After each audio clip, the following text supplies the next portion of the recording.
The high school football season is in full swing here in the Queen City. We are now in week 3, and our first edition of CSL The Blitz is coming up tonight. But before we bring you the highlights, we are previewing 2 of the biggest matchups in the area. We have Gabe McDonald out at Providence Day and Grace Grill down in Rock Hill at South Point High. Gabe, we're going to start with you. How's that matchup between Providence Day and Charlotte Catholic looking? Yeah, it's going to be a big one. Both teams coming into this one 2-0. Obviously, Catholic, that big win over Weddington last week. And as for the home team, or Catholic rather, they beat Hickory Ridge in overtime. Providence Day, a big win at home over Weddington, one of the top teams in the area.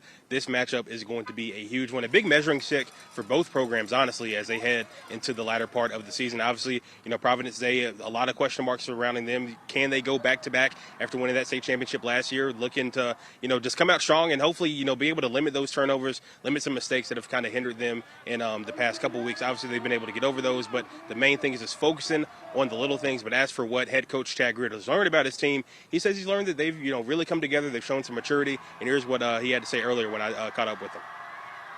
We knew we were going to be good, and I think that it's really up to the boys to decide if they're going to be great or not. And I think that comes down to continued consistency in their preparation. And we talked about this week as being dependable. We've proven we can be explosive on offense. We've proven we can play some good defense. We just have had too many lapses on both sides of the ball, kicking game.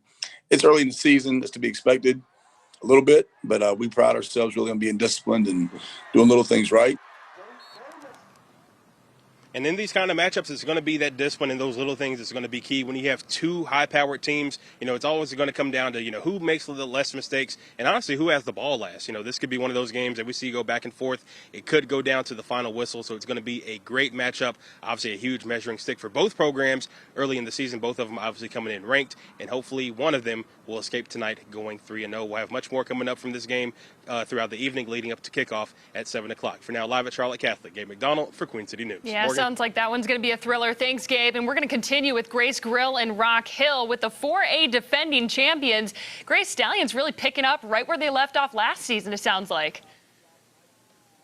Yeah, Morgan, and there were some question marks about this team. The Stallions lost 25 seniors last year and 12 starters, so this is going to be a rebuilding year. They have a new head coach in Bobby Collins in here too, but just like you said, they are currently ranked #1 in the state of South Carolina, and they're 2-0 despite even some weather changes. They tried to play Friday night, got called due to weather. They played on Saturday, but they still pulled it out. They are 2-0, and now one of the things I just said that they lost a lot of key players from last season, and this defense was going to be one of the areas on this team, one of the units that was going to suffer from losing those players, and that unit has showed out, but they are going to be tested tonight against a really high-powered Mallard Creek offense. So looking forward to that and seeing if the Stallions can remain unbeaten. We'll have more from head coach Bobby Collins coming up later in the 5 and 6. But we've also got some college football news. In the last hour or so, college football reports have coming out that they will expand the college football playoffs from 4 teams to 12 teams.